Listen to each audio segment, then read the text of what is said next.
Welcome to MacroHive Conversations with Bilal Hafiz. MacroHive helps educate investors and provide investment insights for all markets from crypto to equities to bonds.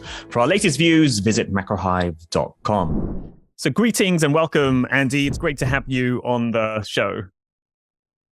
It's good to be with you. Great. I've really enjoyed your work. I've only recently discovered your work, and I really find it quite powerful. Your comments on the environment, climate change, and so on. And I have so many questions for you. But before we do that, I just wanted to get some sense of your origin story. What did you study at university or school, as you call it in the US? Was it inevitable you'd end up in journalism and then a focus on environmentalism? What's been your journey until now? I was born in Rhode Island, near the ocean. My family came from immigrant background. My grandfather started a furniture business after moving from Russia. Long, very typical American story there. Ukraine, actually, Russia at the time, and but we had an attachment to the ocean. I went to Brown University there in Rhode Island, and I was going to study. I did study. I majored in biology, and I minored in comparative literature, and learned some sustainability ideas through the comparative literature work that I never anticipated. This is in the mid 70s, late 70s. Tell me more about that. The comparative literature is not the obvious one out of the two subjects that you would have gotten to, No, in a way, actually, with some ideas that were more profound. No, I had a professor, Sears Jane, who was like a scholar of Italian Renaissance literature and took one of those distribution courses. Again, I wasn't like focused on that stuff, but I was interested. And he was saying one day he liked language. He talked about language. He said in Italian and the Italian use of let me just back up. He talked about land, the relationship of people to the land. And in Italy, you hold the land, you don't own the land. And I thought that was so interesting. It really stuck in my brain all this time. You're holding it. It's intergenerational. You're tending to it. But you don't own it. And I mean, in a way, that concept stuck with me more than, the bio courses I were taking were about like fish physiology. and the more I learned about the history of science, the more I understood, everything we know is provisional and not getting locked in too much to the idea that the way the world is now is what we understand now is clear, stuck with me a little bit too. And one other weird course. No, I'll leave it at that. There's lots of stuff. In high school, though, I had two science teachers who let us do our own thing, and that was very liberating and important to me too. One of them, who was a Marine veteran who had been in Vietnam, very rigid in the classroom, but he took us to, he knew a state Department of Natural Resources scientist, and he took us out in the field, and we were studying the primary productivity of a salt marsh. We weren't just doing textbook stuff. And that was really cool. And he was also darkly practical. Our anatomy that we did of, like, how in school sometimes you would dissect an animal or something. Yeah, a lot of that stuff used to come from these companies. There's like biological supply companies, supply schools with millions of stuff. He got his own cats from a farmer. I don't know how. So he was an interesting guy, but he stuck with me too. And the field science really led me more into the conservation interest. So even in high school, I was kind of... So it sounds like certain teachers and ended up having a big impact on you rather than the actual syllabus, so to speak. I think that's a perfect way of summarizing it. Yeah. And so, and I never, in high school, with another couple of guys, we created a newspaper, but it was really fake. It was not it was a parody of a newspaper. It was like a parody of a high school newspaper. So journalism was not something that was... so you did a major in biology, but then how, why didn't you end up becoming like a marine biologist? You live next to the ocean. That sounded like it would have been a natural path for you. Well, and again, I did feel I did field science for 4 summers through my college work with the Department of Natural Resources, studying lobsters. And I went out on lobster boats with fishermen and was doing the sex ratio of lobsters and stuff for the state as sort of an intern. Yeah, but then what happened was I graduated from college. I applied for a fellowship that was this very, it was designed to stimulate young people to have a chance to get out in the world and do something really weird. And they gave it to 3 people at Brown University every year. It was Thomas Watson, IBM, one of the IBM founders. There were other iterations of this at other universities. And I kind of, at the last minute, a friend said, "You should apply for this, Andy. This is like this has your name all over it." And I had 3 different ideas what to do. One was to study a crisis and something about whales.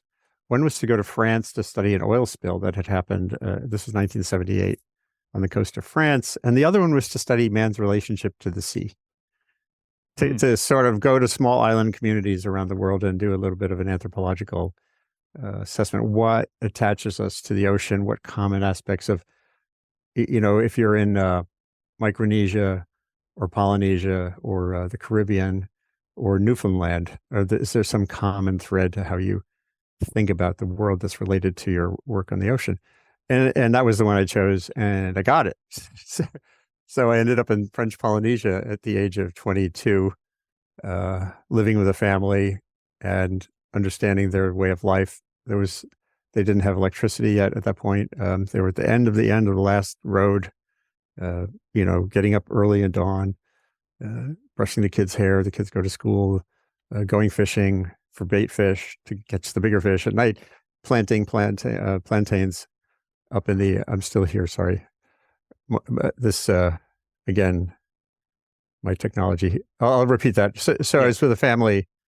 I lived with a family there for about a month or 2, helping them plant their sweet potatoes up on the mountain and fish and just taking a lot of notes. And then I went to Fiji and New Caledonia. And I was going to continue this project as I had envisioned it, going to Newfoundland. But then I got hijacked. In New Zealand, I was there to go to a science conference I'd heard about. And I was walking the docks because I'd grown up sailing and on the water. And there was a sign that said, "Crew wanted, yacht Wanderlust, heading to Mediterranean. Inquire Marsden Wharf." And, I'd sailed, but I'd never sailed across an ocean or anything. But this really did intrigue me, obviously. And it was that trip that actually made me want to be a journalist. When I signed on, I was first mate for 1.5 years on a sailboat. And we sailed 2/3 the way around the world. And that in itself must have been quite an interesting experience, because most of us live on land. We're like urban cities, and that's what we're used to. We might go on a boat on a holiday, where you spend a few hours and you might get, seasick or something, and then you get off. But what did you learn in that 1.5 years on a boat?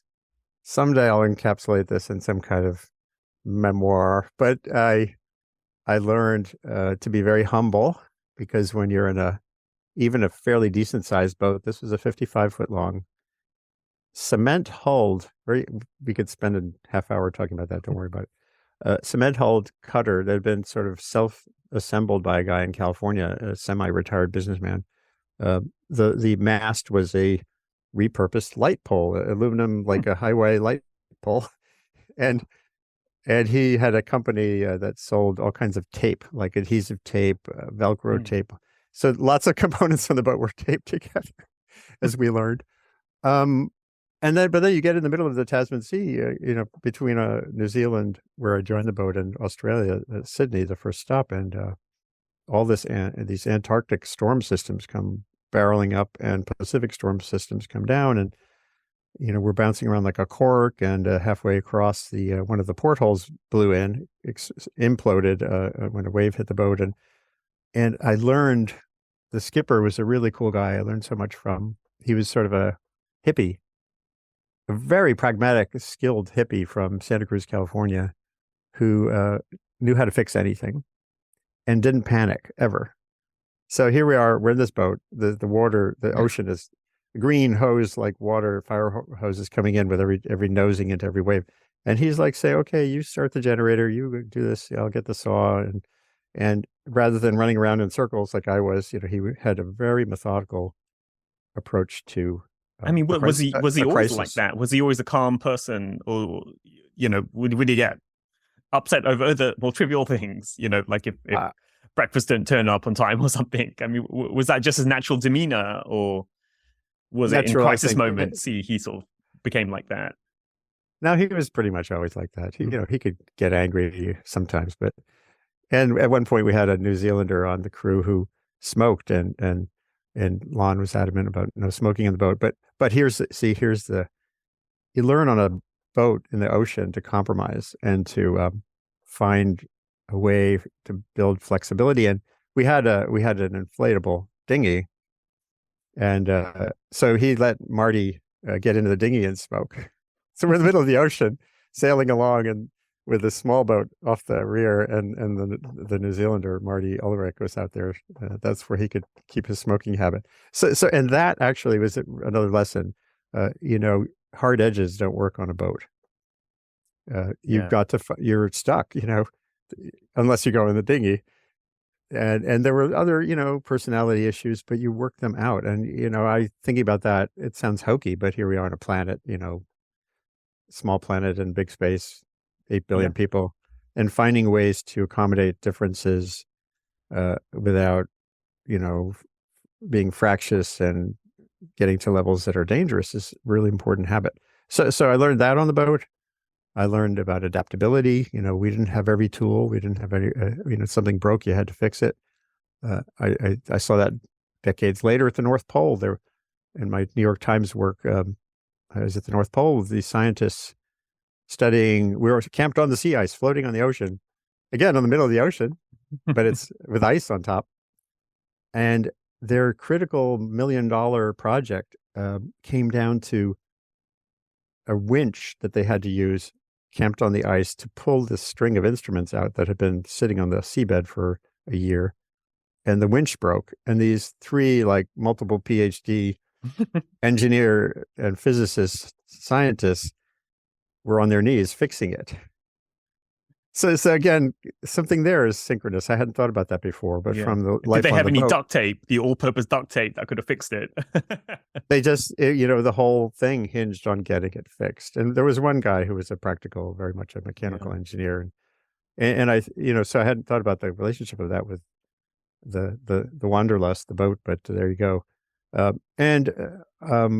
We had no GPS on the Wanderlust, so you had to do dead reckoning, pay attention to the environment around you. Or if we were approaching a reef as we were going around the north end of Australia, through the Cape York Peninsula and then west, there was a reef, Ashmore Reef, and I had to sit up in the top of the mast for hours at a time to scan for signs that we were approaching that reef, which had no land above the surface. But if you hit it, that'd be really bad. Oh.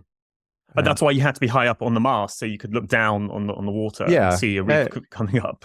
Well, also, and I had read that the clouds over shallow water, you get a green sheen on the clouds above, and so there's a reflective. You have this gray, blue landscape, seascape to the horizon. And if it was partly cloudy, watch for the clouds that are. That's an indication that that's shallow water there. And all those things were, unforgettable. But the thing that made me want to be a journalist coming through that was we got to some, I saw extreme poverty. I saw sea turtles being harvested and farmed in Bali in ways that I thought it didn't seem sustainable to supply the tourist trade with, tortoise shell, tchotchkes, souvenirs. And when we got to the Red Sea, just before we got to the Red Sea, we had crossed the Indian Ocean, which was an incredible experience. 21 days, the longest passage we did was 21 days at sea from the Maldives to Djibouti. Djibouti at that time was a French colony full of French foreign legionnaires with sunburns. And there I was walking the street and saw a tobacco shop with a stack of leopard skins outside.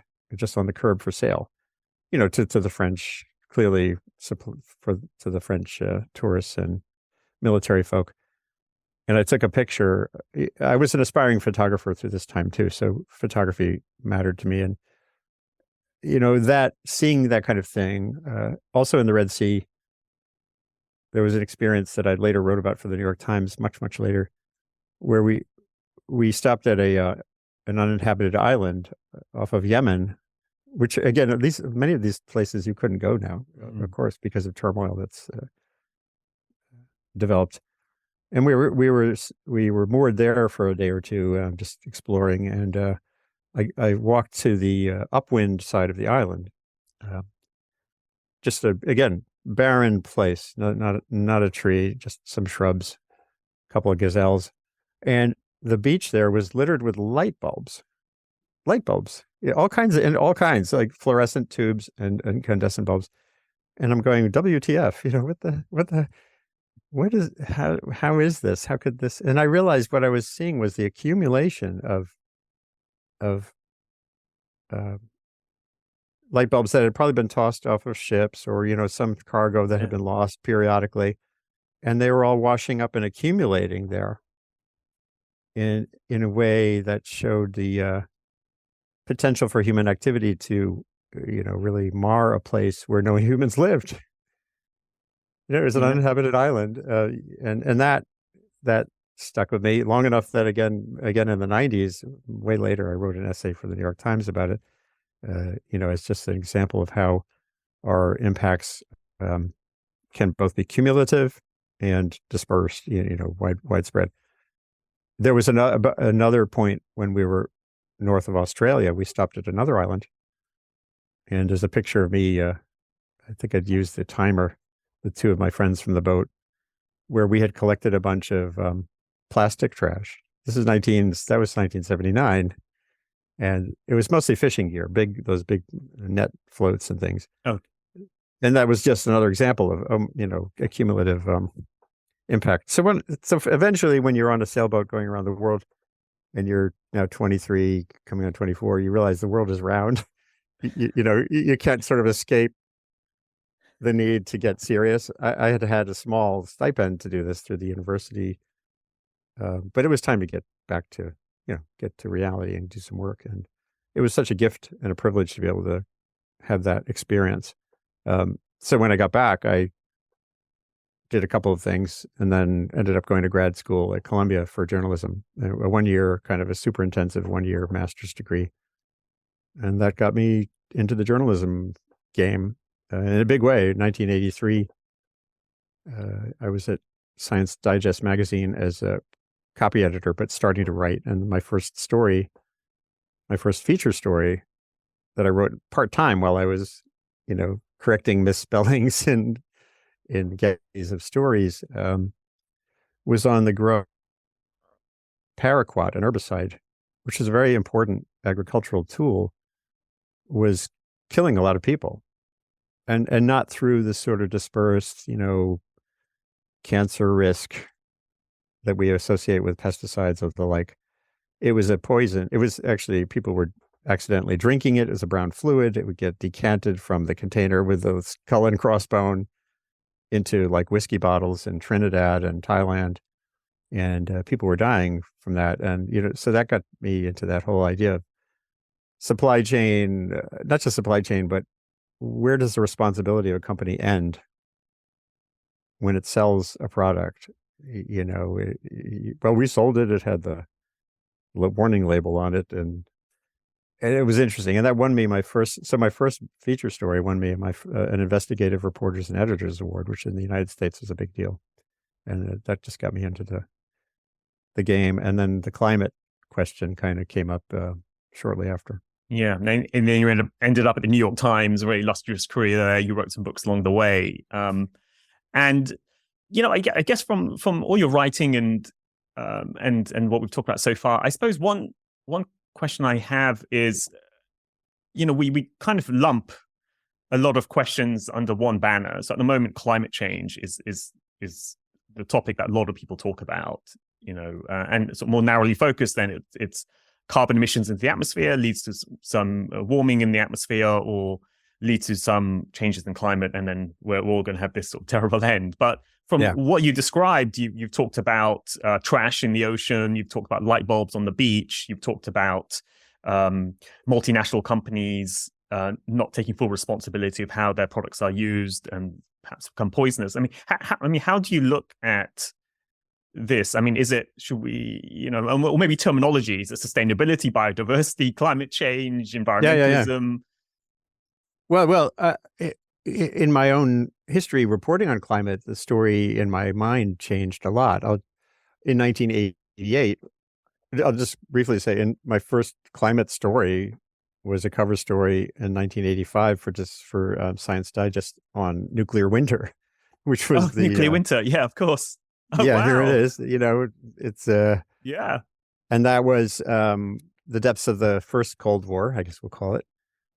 If we burned enough cities, smoke would block the sun, chill the earth, and with all kinds of outcomes. And I went to Colorado to the U.S. Supercomputing Climate Center in Boulder. They were already doing climate change science too, on CO2. But there I was initially there to write that story. And in 1985, that piece had some mentions of, they're using the same models to study global warming. And then just a few years later, 1988, was when I first wrote my first cover story on global warming. The greenhouse effect, yeah. Yeah, there was the greenhouse effect. What does it say here? It says, this summer was merely a warm-up. That was a record hot summer. Of course, we've had more and more records. That Yellowstone had caught on fire, Yellowstone National Park. But at that point, so you have this stuff coming out of smokestacks and tailpipes, CO2. It felt like a pollution story. Yeah. And the media, the world saw it as, okay, we had acid rain, the 80s. Yeah, I remember that in the UK, because I grew up in Oxford, and they were worried about the way the acid rain would affect the colleges, the old colleges. Yeah. It was affecting the stone. Right. So that was a big topic at that time. Yeah, and so in the UK in the 50s, you had the great smog in London, and you had a Clean Air Act before we had a Clean Air Act. But that all, so this felt like one of those kinds of stories, right? And so the idea was you just regulate it, you have a global agreement, and all will be well. And then as I dug in, as the years started to accumulate, as the treaty talks happened in 1992, the Framework Convention that everything sits on, the Paris Accord and everything, it became clearer slowly and steadily that this was much more profound challenge than a conventional pollution problem. Both, we had been lulled, we meaning the global elite or whatever, had been lulled into thinking because of the ozone treaty, the 1987 Montreal Protocol, which was going to restrict compounds harming the ozone layer. That was a great model. So we need a treaty to restrict CO2. But I'm kind of proud of the fact that in this article, there's a section where I talked to a Dutch environmentalist, a Dutch environmental official at the time, Peter, I think it's Winsemius, and he warned me. He warned my readers. He said, "Look, CFCs and all the compounds like that, they're manufactured by 36 companies. You at the time, you could get them into one room. So the companies making this stuff." And they're very constrained uses: air conditioning, propellants, inhalers, fridges, I think, if I recall, and things like that. Yeah, and CO2 is emitted by every activity on Earth. So they're not the same. He kind of laid this out, and I'm really glad I had that caveat in that story. Although I don't think I even had fully absorbed my own reporting. But that's a really good point, because the ozone layer and the CFC was held up as a big success story, and I suppose it almost lulled us into a false sense of security here on how we could deal with climate change, or CO2 related to climate change. Exactly, and I think the Clean Air Act, even before, the ways to make a auto exhaust cleaner were clear. You tack on a catalytic converter, and there were scrubbers for sulfates and smokestacks. And I think everyone still had this expectation, well, CO2 will just regulate it away. So it wasn't a pollution story, though. It became much bigger than that. And I thought, okay, well, it's a diplomacy story. But it became clear that diplomacy, through all the years I tracked from COP0, right through Copenhagen when things fell apart in 2009, that was the world's learning curve for understanding you can't do a binding targets and timetables approach to this gas. The world is too variegated. The rich-poor divide, United States Senate requirement of a 2/3 majority to approve a treaty. The rise of China, which was also in my 1988 article. There was another section I'm proud of, which said, who are we to limit China's or developing countries' capacity to develop? They have coal, and what gives the global community the right to tell a country with close to 1 billion poor people, you can't have electricity? Yeah. And that was in my 1988 article, but kind of buried, and that's become a dominant part of the story now. So it went from being a pollution story to being a development story. It's development, the dynamic tension between both economic development in countries that have not yet industrialized and, the sort of sustained economic productivity in countries that already built their wealth and technology and norms around fossil fuels. And it kept ramifying the story. And I got to the New York Times in 1995, 95. And initially there, I was doing regional environmental reporting. This is after having written a couple of books and all the magazine stuff. So I finally, in 2000, is when I really took on the climate beat at the Times, the environment beat. And there I started hitting these walls, a conventional article in a newspaper to make the front page or the home page now has to have certain elements. It has to be, urgent. It has to be kind of crystalline, mushy, and uncertainty, complexity don't do well in a newsroom. And that ultimately led me to, at the Times, along with my conventional articles reporting, I started to blog. I created .earth, my blog at the Times, in 2007, not because an editor said, hey, we need a sustainability blog. It was because it felt like a better fit. Blogging, sort of an interactive learning journey form of journalism, open exploration, captured the dimensions of the climate challenge and the wider sustainability challenge better than telling a story. So that was one of my big shifts, was finding a path to create a kind of journalism that felt like it, even the nature of the journalism felt like it was a better fit for the nature of the climate challenge. And it comes with all kinds of compromises and realities. Front page stories get read by a lot more people. Blogs or specialized, like, a specialized podcast or a specialized blog. No. It's generally seen by people who are already into the issue. So you're kind of sacrificing breadth for depth and focus. And that's why you kind of need it all. But anyway, that's sort of that part of the journey.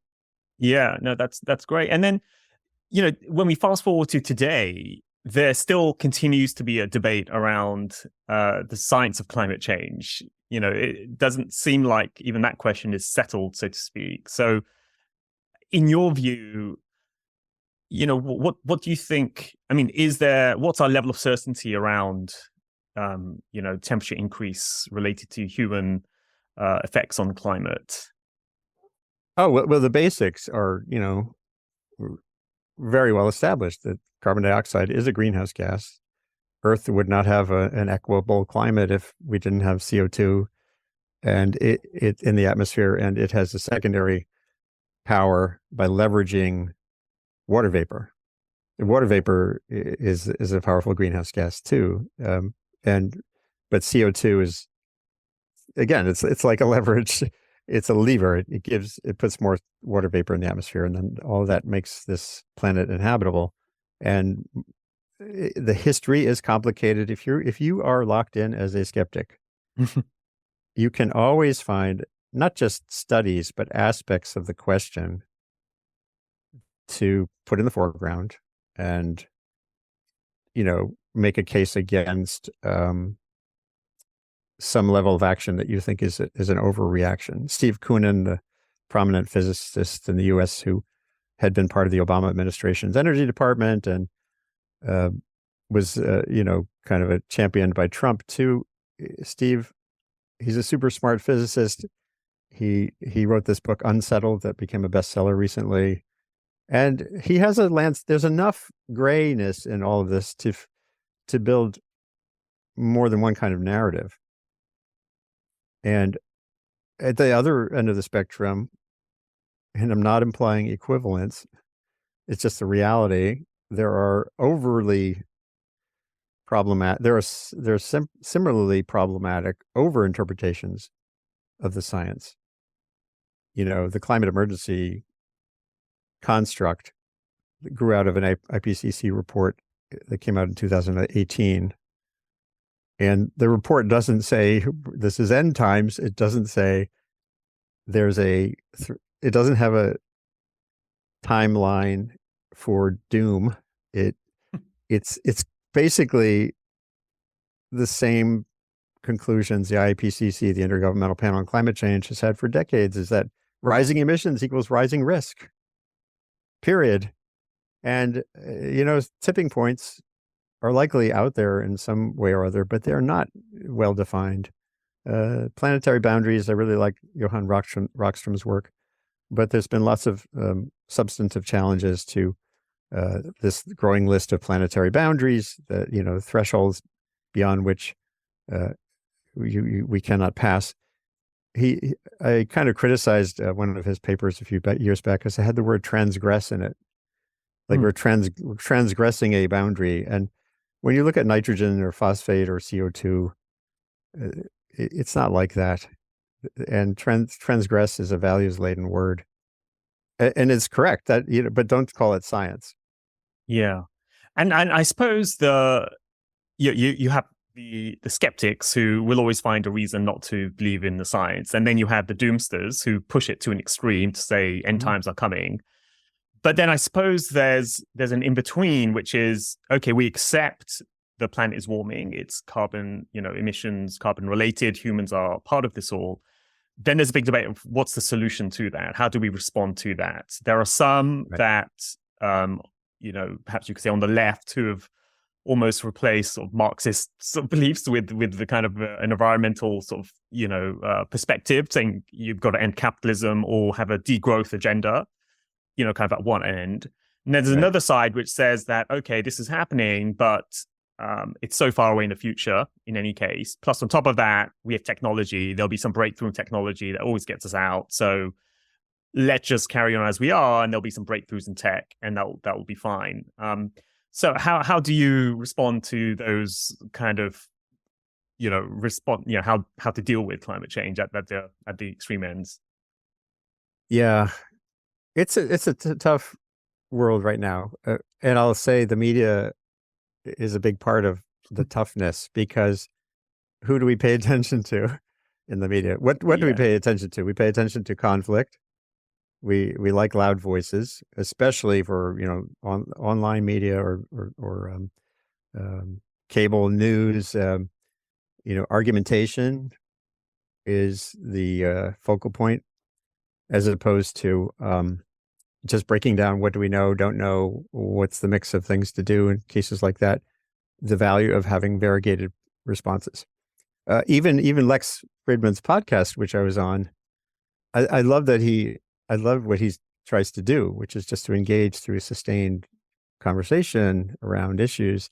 And I was on with Bjorn Lomborg, who's been lambasted for years as a a naysayer or a lukewarmer, and the like. And Lex had labeled it a debate, even though it wasn't a debate. It was a long conversation in which, like when I was living on that sailboat, we found the rough edges. We looked at ways to clarify what we agree on, less than thinking of it as a win-lose dynamic. And unfortunately, anyone who's thinking of a world in which Steve Koonin, who wrote Unsettled, and Bill McKibben, my friend through all of this, who's out there, championing urgency and partisan approaches to the climate fight, they're not going to get in a room and get touchy-feely anytime soon. But they are this kind of like, they're what the media pay attention to. So that's, by the way, led me to another transition in my own work from conventional storytelling. Here's a front page. I'll reframe it. The last thing we need in the global warming space is more front page, cover stories like the one I did in 1988. Warning,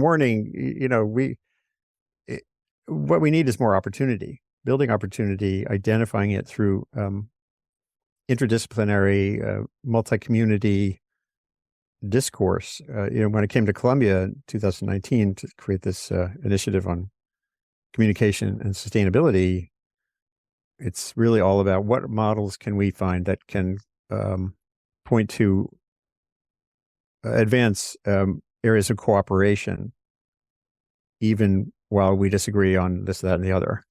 And that's, it doesn't get headlines. It doesn't, it's easier to hail someone for writing a great story. Oh, that was a great story. You like a great story. Than it is to like an iterative set of conversations moving towards some nuanced approach to shifting, for example, corporate norms for how they measure profit. What is profit? So that my own career has gone from sort of expository to conversational through the, and I think the more that we have, the better. Although you still don't want it just to be like, yada, yada, yada, goodbye. Yeah, I mean, then I suppose when it comes to policy, what's interesting is, I sit here in the UK, we're in the European orbit, the EU, has quite an upfront policy towards climate change, where they want to, on the financial market side, they want to sort of regulate what can be defined as green and non-green. They have targets, there's standards houses have to live up to. And then the US, there's a lot of partisanship there. There isn't a consensus across the divide. And so you kind of have these wars going on through the EPA to some extent. And then you have states doing their own thing, like California, and then others going in different directions. Then you have corporates who, espouse certain credentials and are trying to enact change. So it seems a lot more, politely sort of dynamic in the US. In your view, who do you think is moving in kind of the right direction here? Or is everyone doing something right here? Oh, we're all doing things that are wrong and right. Okay. The EU talks a great game about housing standards, but I was looking into this recently, and after Putin invaded Ukraine, about the adoption of the retrofitting, energy retrofits, and it's still a tiny percentage of houses through much of Western Europe houses and other buildings have been energy retrofit in the ways that can happen. That haven't happened. So the models can be there. And, now hopefully with a very regrettable kind of stimulus from what happened with Russia and gas, there's a spur to some more reality in areas that have been kind of like spoken about, but not really done. James Lovelock, the great British inventor and climate and sustainability scientist and engineer. I have this audio clip. I got to post it. I talked with him by phone. He was in his mid-90s. He just died, of course, at age 102 or 3.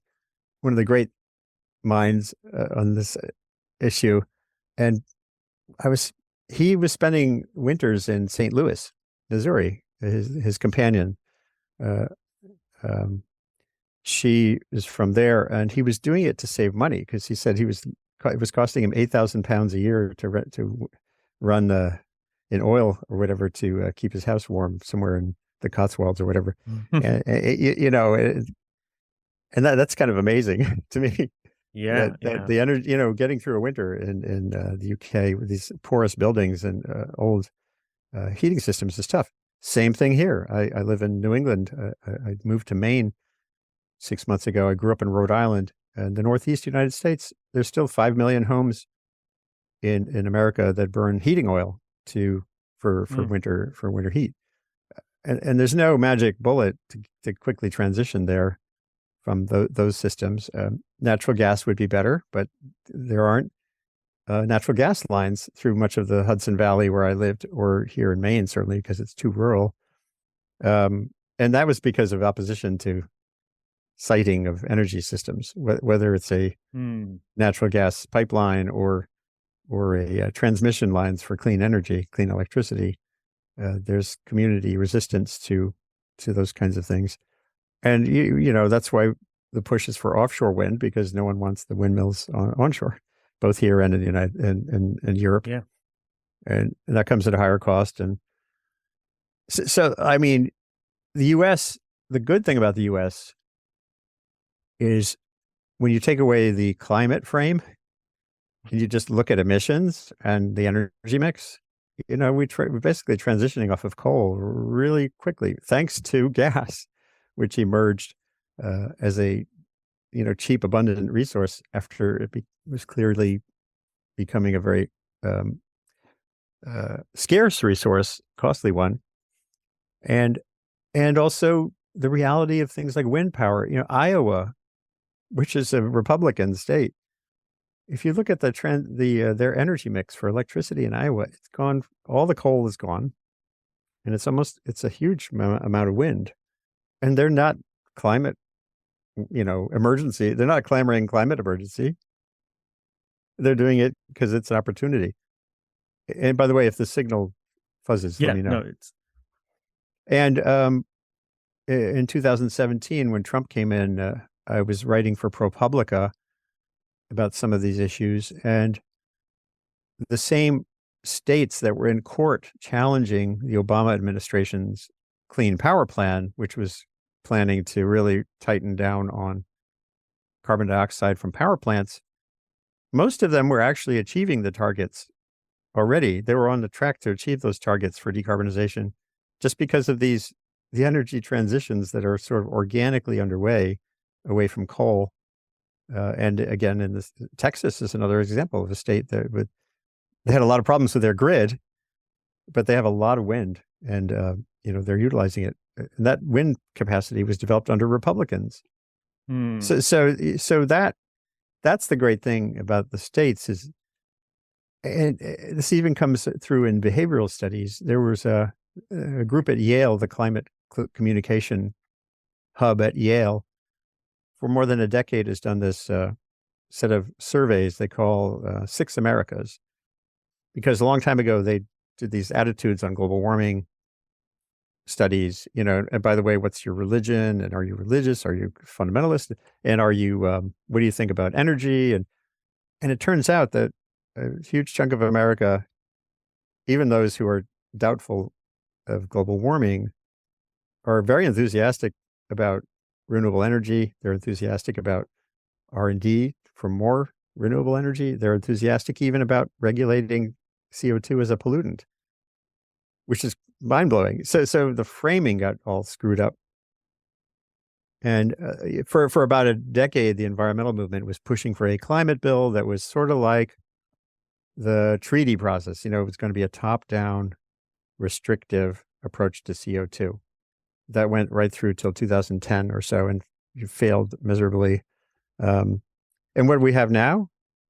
We have two enormous pieces of legislation. November of 2021 was the bipartisan infrastructure law.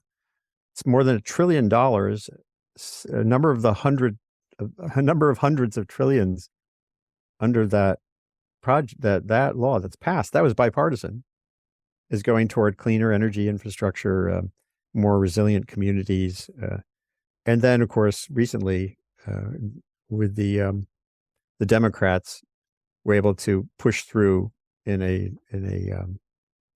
not bipartisan way this $370 billion 10-year Inflation Reduction Act, which again is offering an enormous menu of opportunities to communities to transition to renewables or cleaner energy systems. So it's shifted from a politics of restriction to a politics of opportunity. And guess which one is working? Yeah, that's a great point. So in some ways, the optimal way here is not to frame everything as climate doom, and instead talk about it in terms of opportunity and energy transition or cost reduction, or all of these other sorts of things, and then people will be more amenable to them.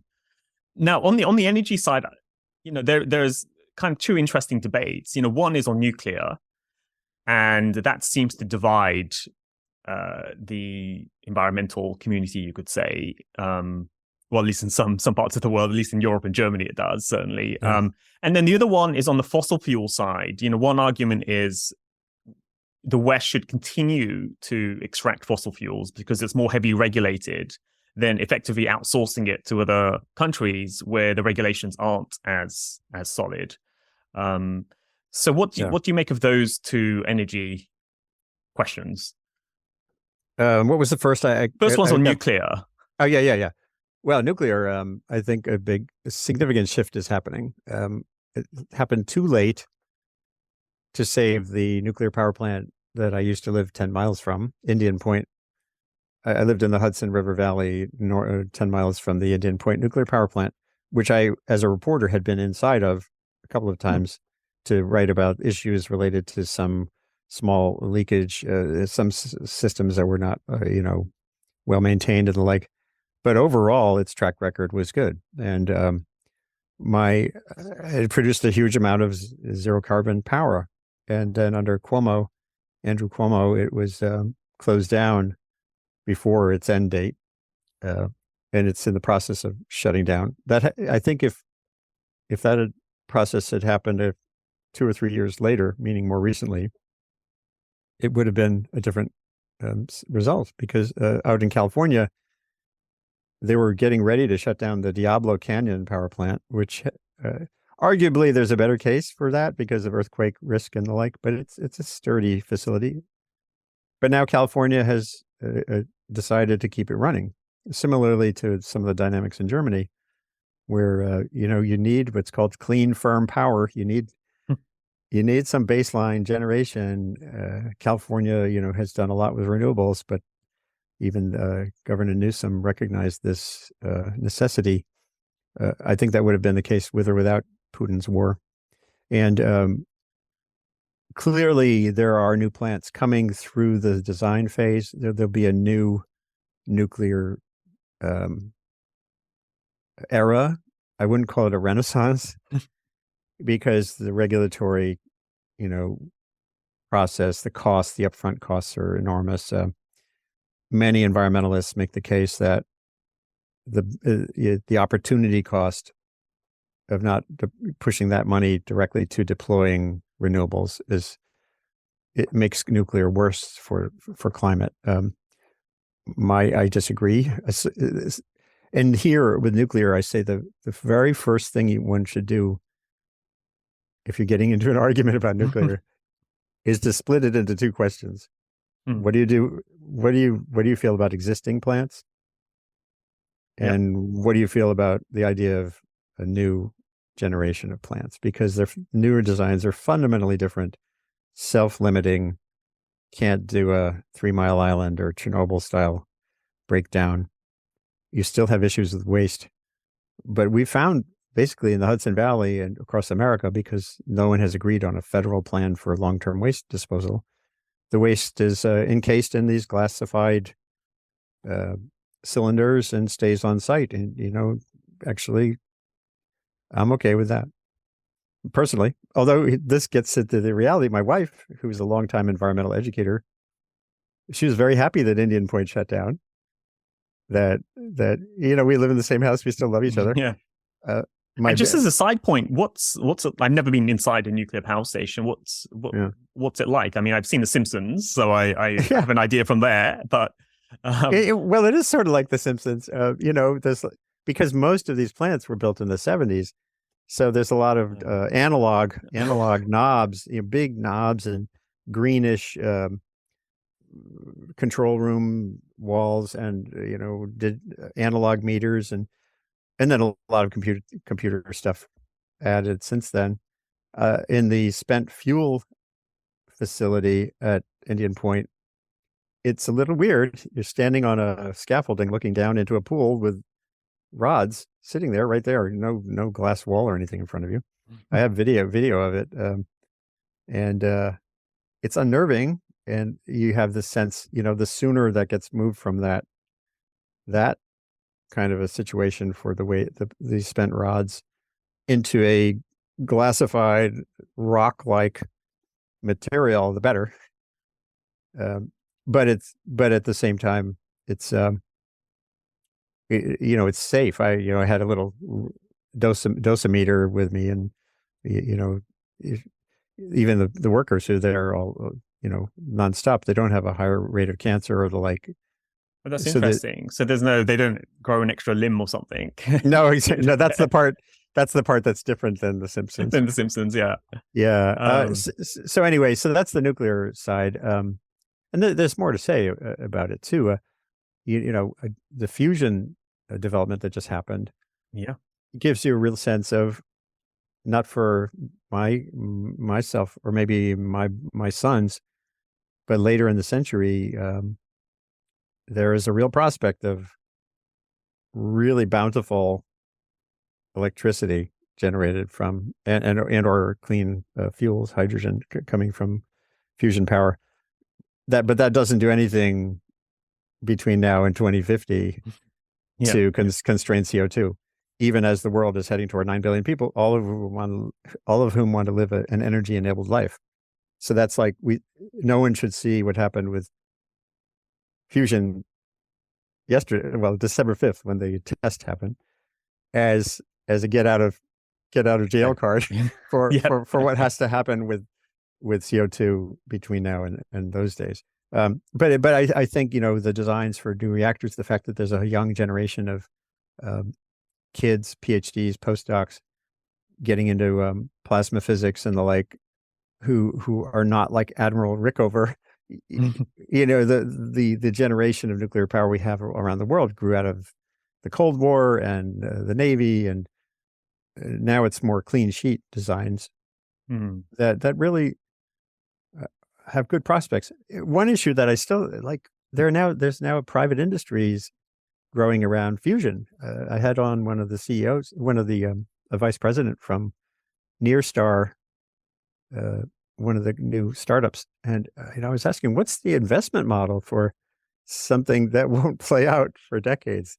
But there are at least a number of investors who are long time scale folks who are pushing into even fusion, not just the thorium and small modular reactors today. And that's interesting. Finding out more about what those investors, who they are, why they think that's a good play would be interesting too. Yeah, no, I'll definitely look into that. And then on the fossil fuel side, question of should we in the West continue to produce fossil fuels or use fossil fuels in a more highly regulated environment rather than effectively using fossil fuels from regimes that apply less higher standards? Yeah, well, I first grappled with that as a journalist when the BP oil spill happened in the Gulf of Mexico, where a lot of American environmentalists were really pushing the case for ending offshore oil. So that's even before fracking and everything, and before fracking got big. And I wrote a piece on my blog, including some input from Peter Mass, a journalist who really looked at that stuff. And we were saying Well, isn't it better still to have it in American waters where we, as you were saying, where we are, it's they have to abide by our laws. We make the laws better, so the BP thing won't happen again, than relying on the global system. So I think there's a lot of validity to that argument. Do it on your own terms where you can. But there's another aspect to this, which is the moral question of constraining, let's say, sub-Saharan African countries' right to develop their natural gas, which is that was like a message out of Glasgow, COP26. All these, the financial institutions said we're gonna end financing for all fossil fuels, for new fossil fuel production, and there was like a little clause in there with some exceptions, for like, but they hadn't really articulated what that meant. But if you talk to leaders, including many people who care deeply about the environment, and in Ghana or Mozambique, they want to develop, and they have a carbon footprint, both in terms of history and per capita, that's tiny, and so they could triple their emissions, as even Johan Rockstrom and at the Stockholm. He moved from Stockholm. He's at the Potsdam Institute for Environmental Impacts, a really big leading thinker in sustainability science. And he at COP26, I was the only person I think who wrote about it. He said, it's up to us in rich countries to cut our emissions even far deeper, to give the developing half of the world with a tiny carbon footprint the capacity to develop. To think that this is like, yeah, sure, it's a global problem, but that doesn't let us off the hook. That doesn't mean we have the right to constrain a country with a 1 ton per person per year, carbon footprint, the possibility of using their natural resource, abundant gas, to electrify, to switch away from dirty cooking, cooking on biomass, wood fires. There's still 2.5 billion people living in households where the energy system is basically a woman spending a few hours a day collecting firewood, burning it under the food or bath water, dying young from the fumes. And I've written about this. I did a lot of reporting on this in 2017. For her to have propane, LPG, as an option, which comes from gas production, it's a separate substance, is an ethical and moral responsibility. It's clean. It's a click on off fuel, and it would be so telling African countries, no, you can't go there. We're not going to help you go there anymore, is immoral. And that, what's his name? Alex Epstein wrote the book, The Moral Case for Fossil Fuels, or something like that. Yeah. He oversimplifies and sort of sniffs at the climate problem, but that basic reality is true. And that, so the moral case for constraining CO2 emissions to limit suffering from overheating, flooding, etc., is there. But too often, people making that argument discount the moral case for energy access. Yeah, that's a very important point to make. I mean, there has been more talk in global policy circles or amongst policy elites about reparations of some kind towards poorer countries.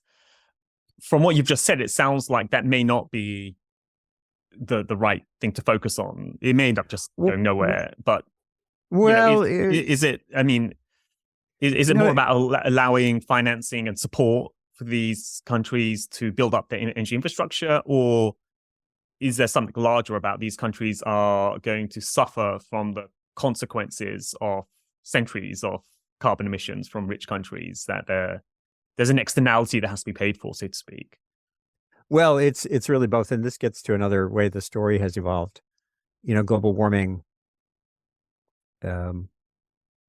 If you look at if you'd sort of take away the climate change frame, Yeah. and you put on a climate risk frame. Okay. Yeah. Anyone in the investment community thinks about risk, right? Yeah.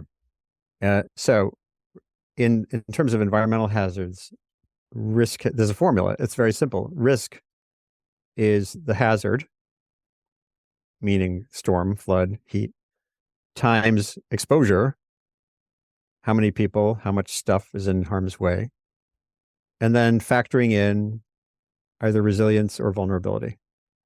So if you have 8 billion people who are rich, living in air-conditioned homes on stilts, the climate can do a lot of things, and there's no risk.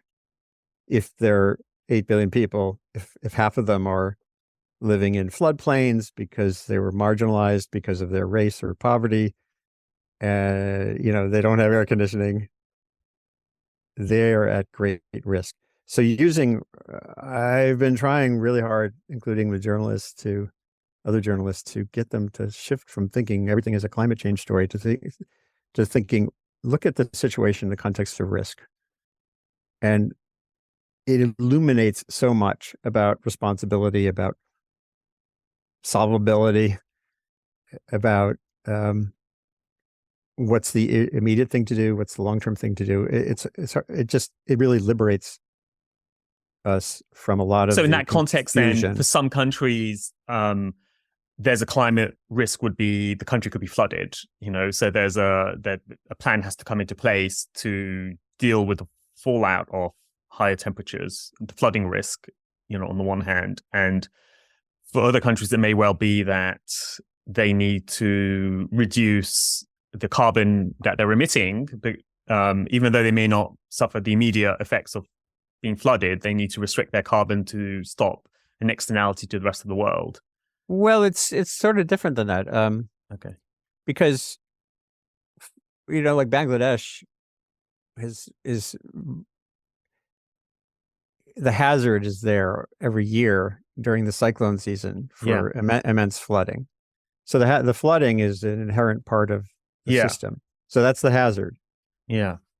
Interestingly, Bangladesh's population has grown a lot between, let's say, 1970 and now, right? So exposure, meaning how many people are in harm's way, has greatly increased. But guess what has dropped enormously, like by factors of 10 over and over in Bangladesh between 1970 and now? Deaths. Oh, okay. In 1970, there was a famous George Harrison organized the concert for Bangladesh after an epic, disastrous cyclone. Several 100,000 people perished. Similar cyclones have hit in the recent years, and the death rate is in the dozens. Each one of those deaths is a tragedy. But there's an epic difference between the norm of 200,000, 400,000 people dying in flooding and 25 or 50. So Bangladesh is you can reduce climate risk, even with a growing population, even with growing exposure, more people, by changing behavior, changing systems, using radio warnings, apps now, and better science, so that when a cyclone is coming, there's more advanced word. And it just shows you that with that risk can drop even when exposure is rising. And the hazard is, climate change is doing something to cyclones, but it's not really very evident on a year-to-year basis. Globally, there's still, I think, the average is unbending. It's 90-something tropical cyclones a year, whether they're called hurricanes or cyclones or typhoons. That hasn't really changed. There's some aspects of the rainfall that's changing. But the thing that can change, which Bangladesh has illustrated vividly, is you can reduce risk through all those actions. And if you think, but when every time it comes to COP time, 25, 26, 27, 28, 30, whatever, people come there. Pakistan was the latest example, and say, this is the incarnation of global warming. Everything that just happened in Pakistan is the result of your evil fossil fuel emissions, rich world. You need to pay us. And it's way more complicated than that. I think what we're really talking about here is what there's a lot of logic in the wealthy world to foster resilient, sustainable development in countries that are still struggling. Yeah. And trying to jam that into the architecture of a climate deal, of a climate treaty, is a big mistake, because the uncertainties, as I said, on cyclones, guarantee you'll never have some clear-cut way of blaming that portion of some cyclone. So it's like, just foster resilient development, including energy. And this is what was supposedly committed to under the treaty process in 2009, 2010 in Cancun. You know, 100 billion a year was supposed to go to, climate safe development and energy transition in developing countries. That has never really materialized, except through some artful accounting.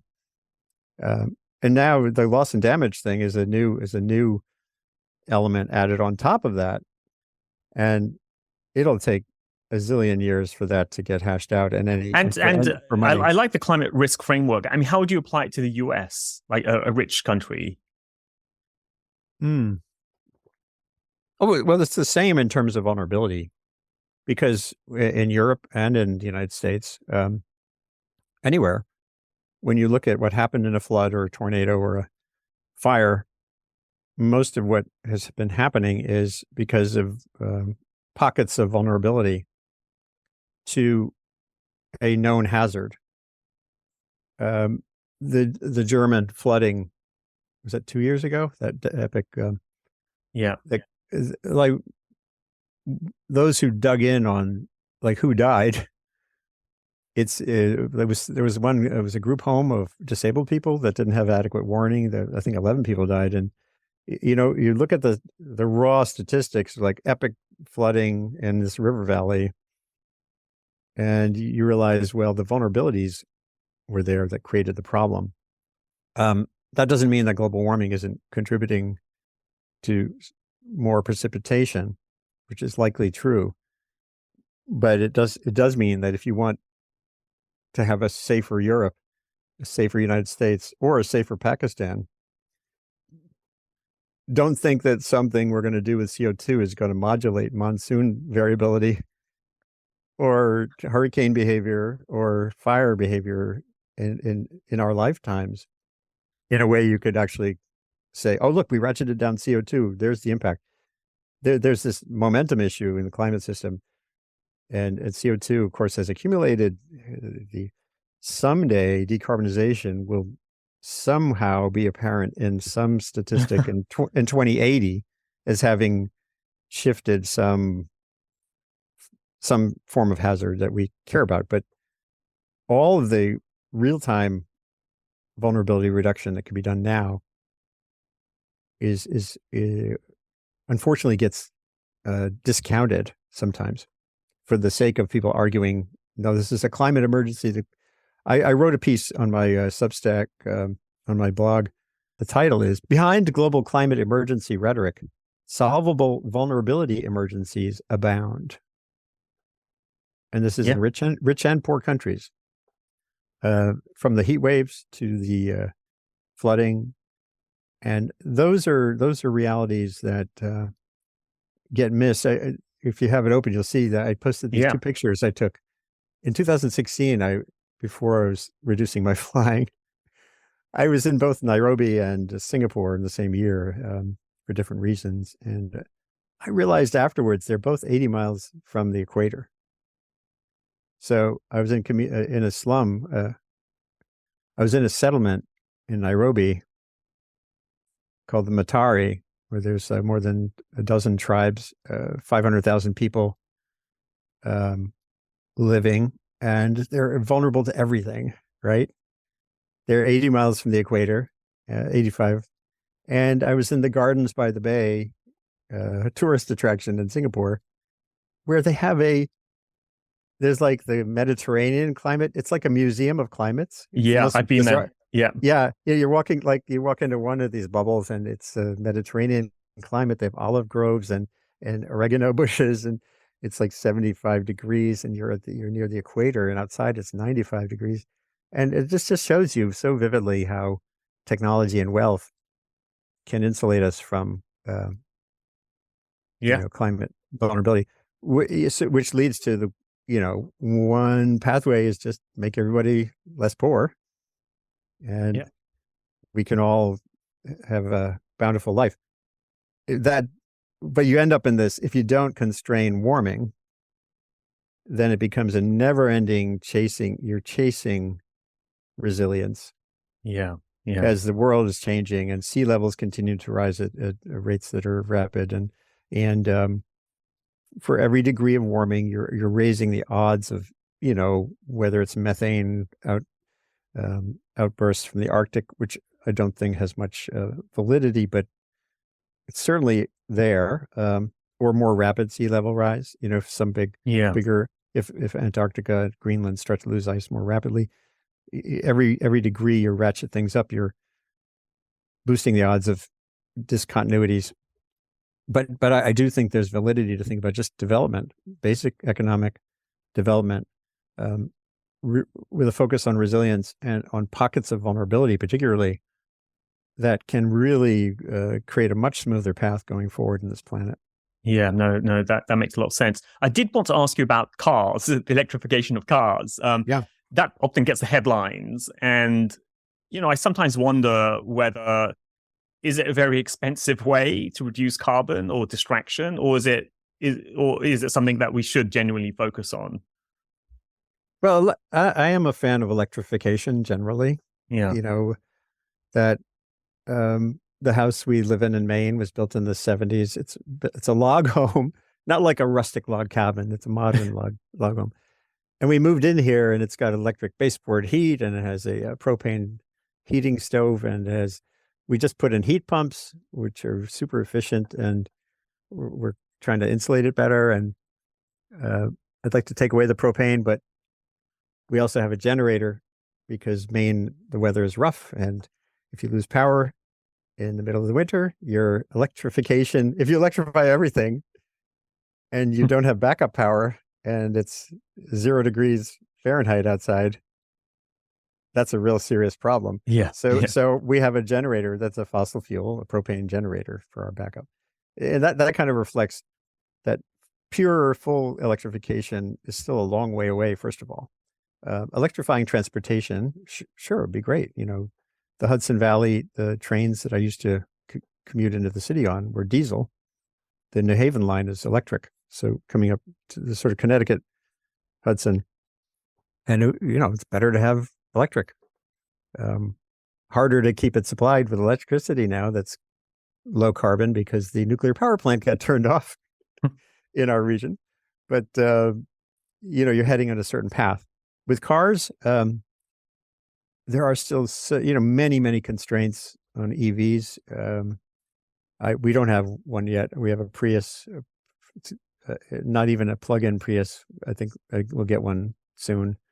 And we have my dad's old Toyota Sienna minivan, which is a regular car, that we don't use much. And the utility factor, usefulness, means that's why we still kept that van.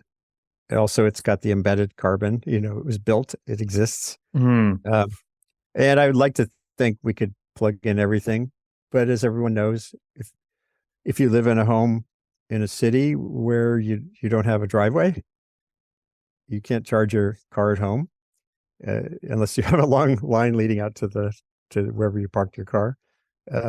If you are living in the United States, which is so dispersed, there'll be inconveniences with range anxiety. It's a real thing. They unfortunately, what you're seeing, even everyone says, most of the electric vehicles that are being bought in the States are high-end luxury folks. And Jigar Shah, I don't know if you've had him on your podcast. He's a solar entrepreneur who's now the Department of Energy's leader of this huge loan program for transitioning to electricity and the like. he's a great visionary in this arena. He says, if it's just rich people with their Teslas who don't drive them very much, and they don't, typically, then that's not what we need. We need Uber drivers to have Teslas, EVs. And so making the EV, filling the marketplace, focusing on where the technology makes the most sense, I guess, is the way forward. Unfortunately, that's not the way the markets are moving right now. Yeah. And another thing I've liked about your work is that you have spent time writing about and spending time with indigenous communities, and you talked all the way earlier as a student. You had your journey on the island and so on. What's your sort of sense of the relationship between indigenous communities and their relationship with the environment, and how they're protecting the environment, and something that perhaps we should recognize? Oh, well, there's in the States, it's become clear, in the West particularly, that there's enormous knowledge that we accumulated in the indigenous communities and how to manage landscapes for fire. Which is the opposite of what the United States did through the 20th century, which was to extinguish fire, to fight it, to limit it, to constrain it, even in landscapes, even in forests that literally evolved with fire. All those big sequoias and the sequoias out in the West. Yeah.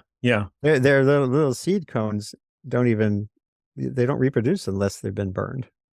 Oh, so really? I didn't know that. Yeah. Okay. So these are, this is a combustible landscape that the intensity of fires, there's many things happening that relate to intensity and scope of fire in the West.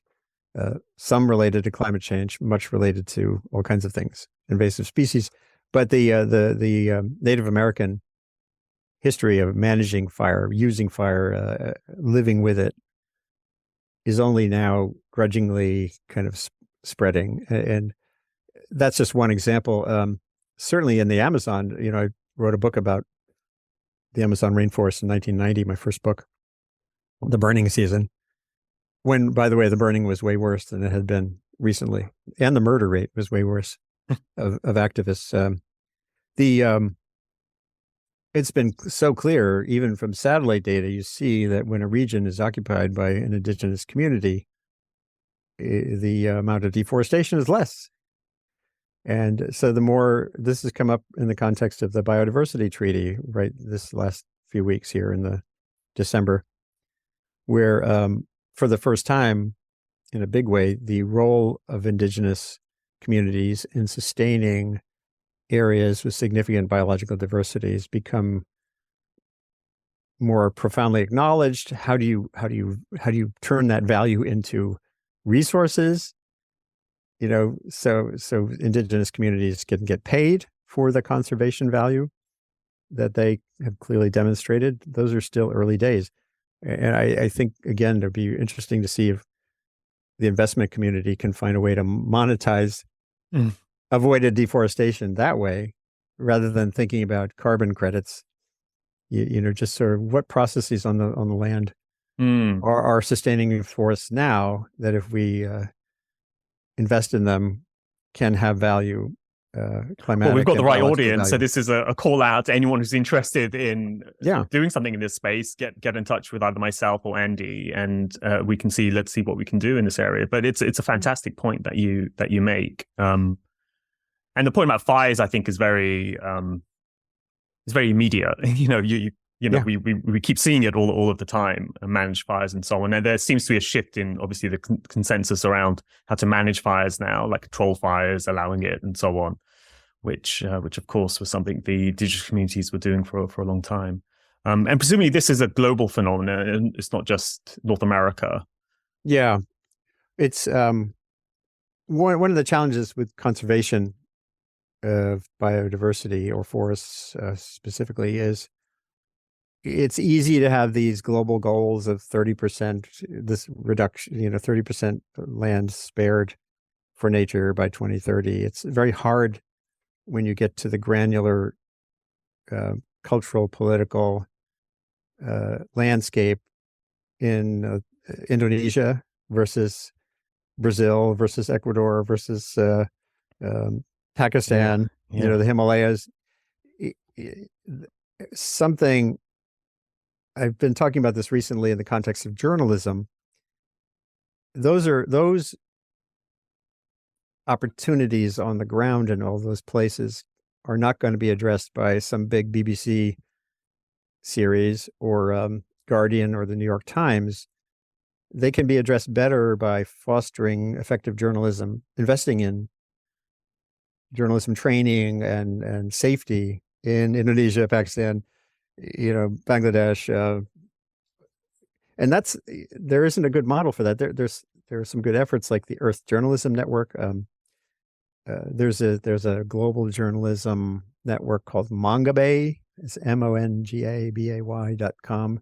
They've been doing great conservation reporting for a long time. It's a nonprofit, but how do you so boosting the value, somehow building the capacity for communities in those regions to understand the trade-offs that some development pathways can have for loss of nature, for the value of nature for them locally, are all local. It's like there was I don't remember her name, but I met a she had been a public relations person for corporations in Jakarta, Indonesian marketing expert. And she's now doing more marketing for social good. And she has all this data on what Indonesians care about. And if you wanted to make the case for saving forests in Indonesia, you don't talk about biodiversity, you talk about corruption. She says Indonesians value, they pay attention to corruption. So if you're corrupting the forest, or if corruption is interesting. Yeah. That's a better message. So finding the people like her, in these different areas is really important to getting progress. But it's like so many things we've been talking about, it's more a distributed capacity you need to build than thinking there's a magical top-down system that will do it. Although I will say, the one top-down thing that's really, really working, and it's not governmental particularly, is remote sensing. Satellites now and other forms of observing landscapes or fishing activity have really had a transformative capacity that's just still in the early stages of imposing transparency. Where it's not in the interests of a country or a company to have that transparency. So we now, there's a capacity to know, there are satellites, publicly available data that tracks coal-fired power plants. You can kind of see the piles of coal growing and shrinking, and the investment community uses these tools too. I don't know if you have heard that there's some folks tracking economic activity who use satellite images of parking lots at shopping malls. Yes, that's quite a big thing. Yeah. So that same technology is there it was used even during the COVID pandemic to track hospitalizations in China. You could see the parking lots filling up at the stations in late 2019, and so that capacity is just getting going. And I'll give you one last quick example, and I really appreciate the time you put into this conversation. In 1992, when I wrote my first book on global warming, it was partially in partnership with the Environmental Defense Fund and the Museum of Natural History. The book was like the companion to an exhibit at the museum on climate change. And I worked a little bit with EDF at that time. And it was a small environmental group. Maybe, I don't know, their budget was probably some millions of dollars, but it was mostly lawyers and, litigating to pursue clean air or save, cut pesticides. And right now, EDF is launching its own satellite. There's a methane sat. So the idea, if someone in 1992 had told me that this little environmental group was going to be launching its own satellite to monitor methane around the world, I would have laughed. Yeah, I yeah, mean, it's laughable now just thinking about the change. So these, this is all the possibilities for making things better have never been better. I think through technologies like that, through um, other forms of accountability, opposable accountability, industry will be prodded.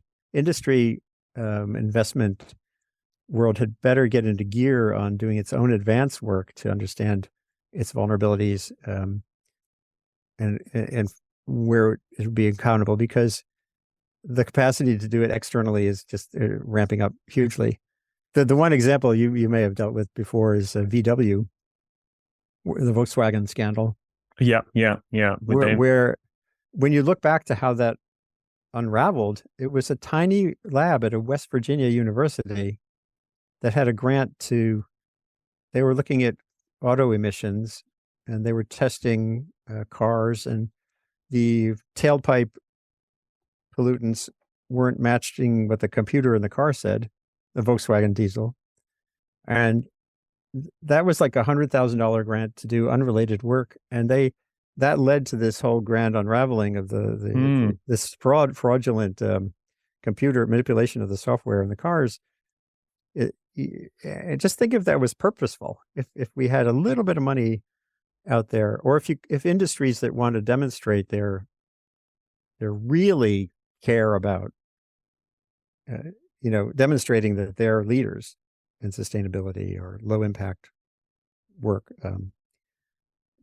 I could see some prospect for a fund where they put money in there almost as a reward system for the universities or others, to test what their claims are.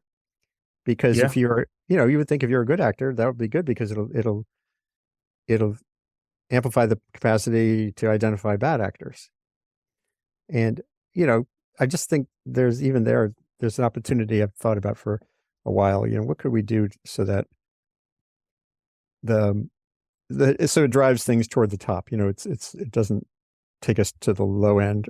So you create an ecosystem for increased capacity for transparency, trust, that funded by those who want to demonstrate they're in the foreground, they're in the leadership role. Um, it, these are the kinds of things I think about. yeah. No, I think there's some really good insights there, and hopefully we can try to move things forward on some of them.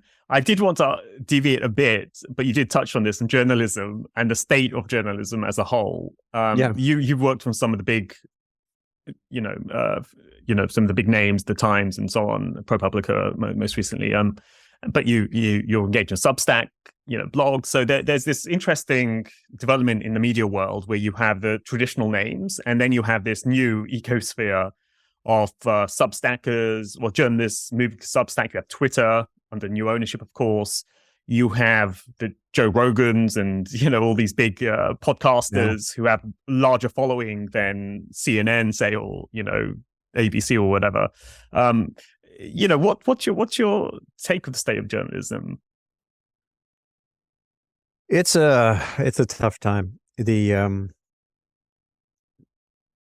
The thing called journalism, actual really traditional news reporting, is facing a collapse of this business model still. The New York Times is kind of an outlier. They seem to have found a profitable model, largely through doing things that are kind of like some of the stuff I tested long ago. The Daily and their video work and the like. But overall, you look at any state capital in the United States, and where there used to be 10 local reporters covering politics and the like, there's 0 or maybe 1. And specialized journalism of the kind that I practiced for a long time is deeply constrained. Many of the places that are still doing it are funded in ways that people don't like, including fossil fuel funding, Axios and some of the startups. there's tons of really good stuff that's still out there, including Axios and the BBC and the Guardian. I have problems with, because I think they've sort of bought into a frame for the climate problem that is inaccurate. But that's just my view. And then, of course, the media, as you just alluded, are a shrinking chunk of this vastly bigger online information environment, which is filled with all kinds of competing portals, everything from Joe Rogan and Lex, and to truly vile, disinformation. So that how that plays out, I think, is still the early days. Even at Twitter, I've written a lot about Twitter recently and what's happening with Elon Musk. The way I capture it is that the information environment, to me, is so consequential to determining the fate of the actual environment. Okay. That we need to treat it the same way. And right now, it's very polluted. Yeah. Now, as with global warming, you can try to regulate away pollution, or you can innovate and create. Can you flood the zone with information that's actually useful, and not just getting into this win-lose extreme yelling, clickbaity, just click. Yeah, and this is again a field for open exploration. I think I haven't seen evidence that it's achievable yet to do that. My project at Columbia and my work generally has been focused on looking for models that take us in the direction of opportunity, and while sort of normalizing that many different kinds of reactions are normal. I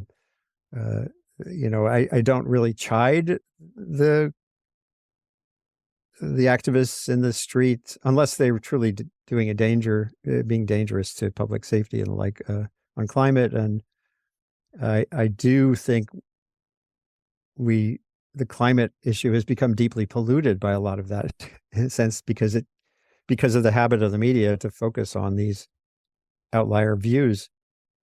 And they see it as a great achievement, even while sort of the mainstream reaction to a lot of the protests is negative, or including from me.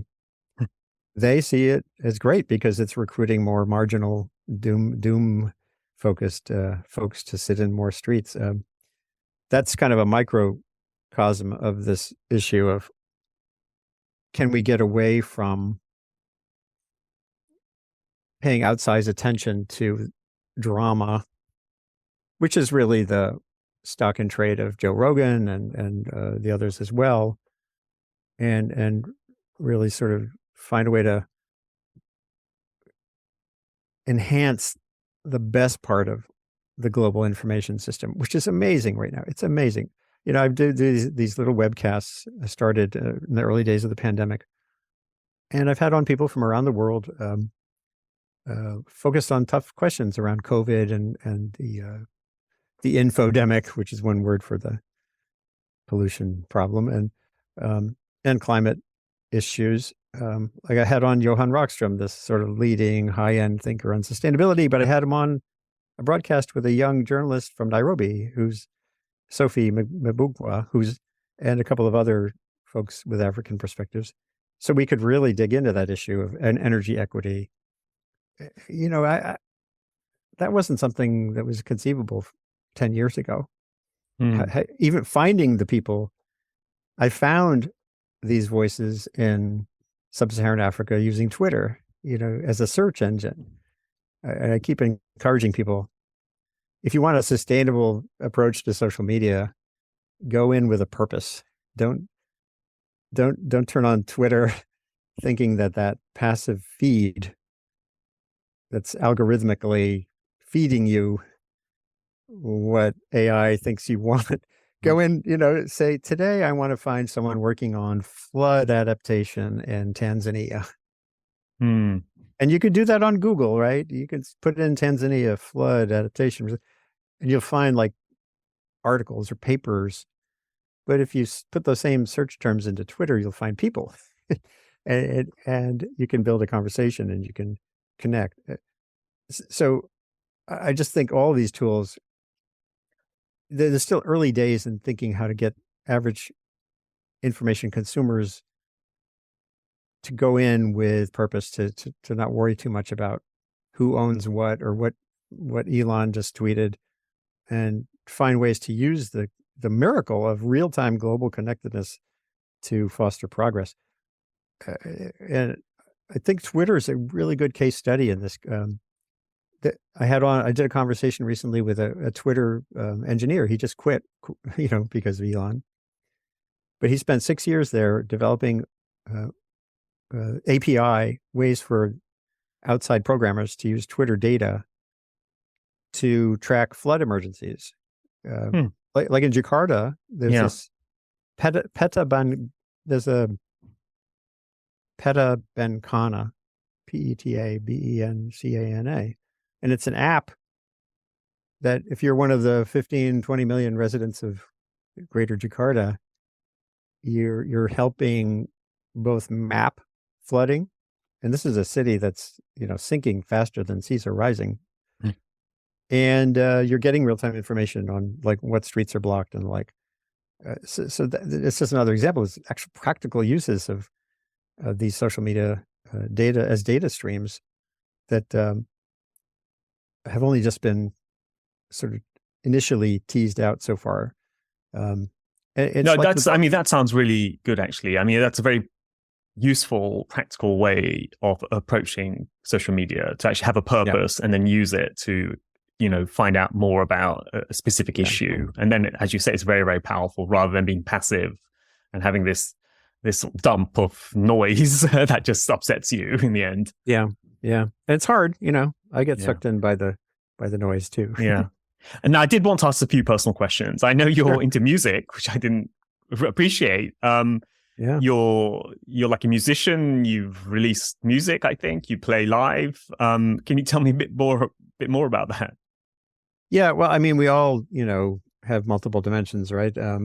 For me, music, well, I grew up from my teen years really I started to play guitar when I was 17. My brother and I, we were sharing my mother's guitar, and my parents used to like my dad was singing in the shower, my mom sang campfire stories. And, but I just picked up the guitar and loved it. And, I never really performed actively till in the 1990s when I moved to the Hudson River Valley. I began writing songs. Pete Seeger, who, for those old enough, was a neighbor. He lived 10 minutes away, and I played with him regularly for 20 years. He had this amazing quality. This is the guy who wrote "Where Have All the Flowers Gone" and so many great songs, and an environmental leader too. He created the Clearwater Project along the Hudson River, helped clean up the river. It's just one of these unique individuals, and he became a friend. And so through that, at the intersection of environment and music, it just became a big part of my life.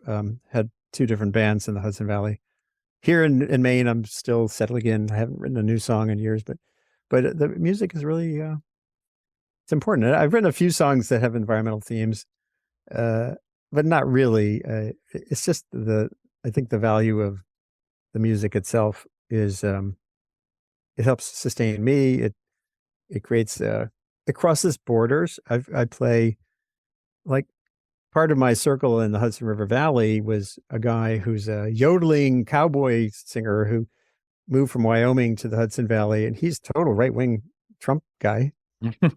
And I have friends, Al Hamburger and others I played with, who are hyper liberal, who disagree with me on fracking and on nuclear, on gas and nuclear, but we all play music. I find music is something that transcends differences, and the other one I find that transcends differences is food as well. Oh, totally. Yeah, there's certain things that doesn't matter what your political persuasion, your religion, whatever. There's certain things that just cut through all of that. Yeah, I have to mention, I was teaching before I came to Columbia. When I left the Times, I moved to Pace University. I kept writing .earth on a freelance basis for the paper for 6 years. But I built a course at Pace University called Blogging a Better Planet. Okay. And each semester, students had to come up with a blog. And I didn't require it to be about the environment. It was about betterment, just making life better. And one young student her background was Syrian and African American. Okay. And she created a vlog, a video blog about. It was all focused on comfort food, but it was comfort food around the world. Her mom, she grew up in Queens in New York City, which has like every possible cuisine, every possible language, within a few square miles. And so she would go and shoot video interviews, mostly with the moms of her friends. One day it would be Haitian, one day it would be Southeast Asia or India. But what I loved was this idea of illuminating that every society has its own sense of comfort food. Yeah, that's a great angle. Yeah. I wished, I told her, I actually talked to someone at Discovery Channel. I said, this has to be like a show. And I don't think it ever happened, but that's, again, putting our skills, whatever they are, and the one thing I always said to those students, and this applies to anybody, don't blog about something in a pro forma way. It has to be something you care about.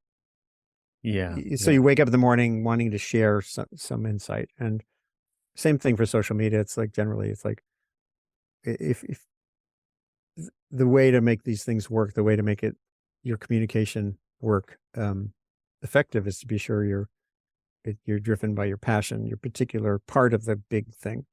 And that's why I've migrated away from thinking about global warming as one story told by one authority to fostering the capacity to make a little progress in all the different facets of this. Whether it's vulnerability reduction from heat, if you're if you're a community organizer, or if you're an artist, or if you're a business person, and you can find a way to find the facet that fits best and work on that. Yeah. Speaking of students, a question I like to ask all my guests are, what advice would you give to a young person leaving university today, or leaving school today, as they enter like the grown-up world, where they have to think about work and everything? Yeah. Well, I try to foster an understanding that, again, there's so many dimensions to sustainability. It would be it's paralytic to just think, I want to work on sustainability. Yeah. But it's a huge opportunity to look into that matrix of 17 SDGs and the 150 subcomponents and say, oh, this is the place, I really am interested in food, right? But I'm not a cook. So what do I do? And then, well, maybe there's something I can do on plant-based foods, and also to think about partnering. You don't have to have every skill yourself, but building the capacity to reach out and build a team, to find the skill gap, to fill the skill gaps as you envision your project, whatever it may be. Those are capacities that can foster both a successful career and life, on a track toward making the world a little better. And I do think, again, the global nature of connectedness now just greatly expands those opportunities. Your partner on the visualization parts of a video you want to make could be in anywhere in the world. But having the facility to use these tools for that productive part is an important thing to think about, and also managing your own information flows. There's a guy at Columbia who leads the National Center for Disaster Preparedness, who deals a lot with emergency management folks and training. And in the pandemic, during the early days of the pandemic, I interviewed him on my webcast, and he said something really valuable about, he said, when we're in stress, when we're in a stressful situation, consequential things unfolding, we tend to want more and more information. So even if you're in a managerial position, you just get overloaded with input. He said, what the sustainable path is to learn how to manage your inputs, to say, is this useful to me? Yeah. Is what I'm hearing right now, or is it just distracting me? Or is it, so finding ways to manage whether you're young or old, actually finding a way to maintain a focus while also maintaining an open mind to other possibilities is the challenge I think we face today. The media face this too. I think we all have a potential to be captured by narratives, including in school.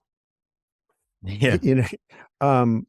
So avoiding narrative capture is something I talk about a lot. I actually been using that as a hashtag for a while. Yeah, I like that. That's a good one.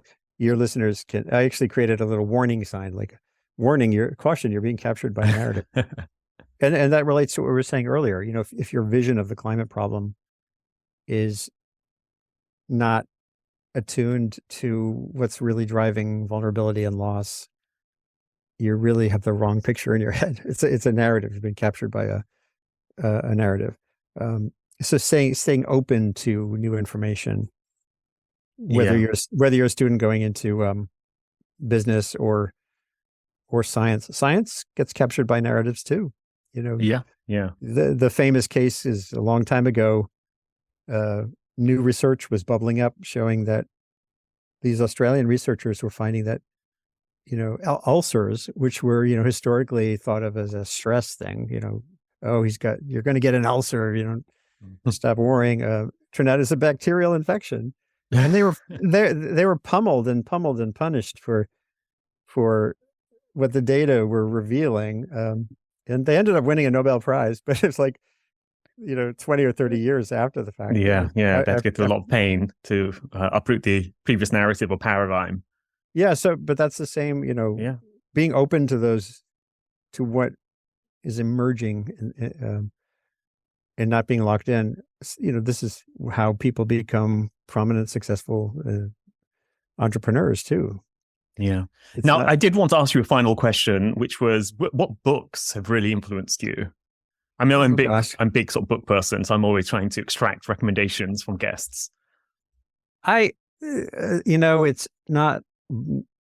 It goes back to my early days. Rene Dubos, D-U-B-O-S, wrote a series of books in the 70s, 80s. He was a microbiologist who became a prominent sort of voice for sustainability, and he was pragmatic and not inflammatory, and he's the one who's credited with saying, think globally, act locally. And his work influenced me a lot. In terms of recent books, I think what I do these days is I pay attention to voices more than books. Like if I'm thinking about energy transition, partially because change is changing. Books tend to get locked in. They tend to be a narrative, and the realities tend to be in between those books. I'll say, so like Jesse Jenkins at Princeton is a really invaluable voice on charting energy pathways. The Breakthrough Institute out in California, they're sort of the eco-modernist voice, and their leadership wrote a book a long time ago, The Death of Environmentalism, but it's not the book per se that captivates me. It's their part of the conversation is important to me, that they're very data centered. But I also don't just listen to them either. Yeah, So yeah. if It's just you, if one you of the want, if many you sort want, of voices that you have that you lean on. yeah, Yeah. like if you want to distill this down to books, I always recommend reading pairs of books. Like Matt Ridley, he gets pummeled because of his coal holdings and the like there in England, but he wrote a book called The Rational Optimist. Yeah. Maybe 10 years ago that I found invaluable. It's very heavily marked up, my copy. It's a good sign. I recommended it to my sons. But what I encourage people to do is read that and read Bill McKibben's books, and then find your own sense of how could these two arguments exist, and using that as a way to test what's in a book. So that's the way I go at the book world. No, that's great. I mean, we've had a fantastic conversation. I'm quite sure we could go on for longer, but I think it's we can stop here, and maybe we can have a part 2 of a conversation further down. Sure. Well, what's the best way for people to follow you? You mentioned a number of different forums and mediums you use, but what would you suggest are a few that they should use? Well, the best, I am writing on Substack now, so it's just my name, revkin.substack.com. Yeah, I'll include that on the show notes. Yeah. The simplest way to know what I'm thinking or have reported on about something, because my name isn't Smith, Revkin is unusual enough. Yeah. That if people just Google for Revkin and nuclear power, or Revkin and earthquake, or Revkin and wildfire, and you'll find we'll find you. People will find you. People will find a substantial amount of what I've thought and reported over the years. That's kind of the simplest pathway, or Revkin and song. Right. I'm on YouTube at youtube.com/Andrew Revkin. Twitter, I still am very enthusiastic about it, and so at Revkin. Yeah. Well, that's great. I mean, it's a fantastic conversation, and hopefully we'll stay in touch, and hopefully there's some follow-ups as well in terms of some of these ideas on the indigenous population and investing, and I'll try to see what I can do on my side, but listeners as well, reach out to me or and Andy about this, or anything else you've heard on this show, if you do have ideas. Great. No, I'm happy to do more. And if people have questions, I'm happy to pursue answers to the questions too. Yeah. Great. Thanks. Thank you. Thanks for listening to the episode. Please subscribe to the podcast show on Apple, Spotify, or wherever you listen to podcasts. Leave a 5-star rating, a nice comment, and let other people know about the show. We'd be super grateful. Finally, sign up for our free newsletter at macrohive.com/free. That's macrohive.com/free. We'll be back soon, so tune in then.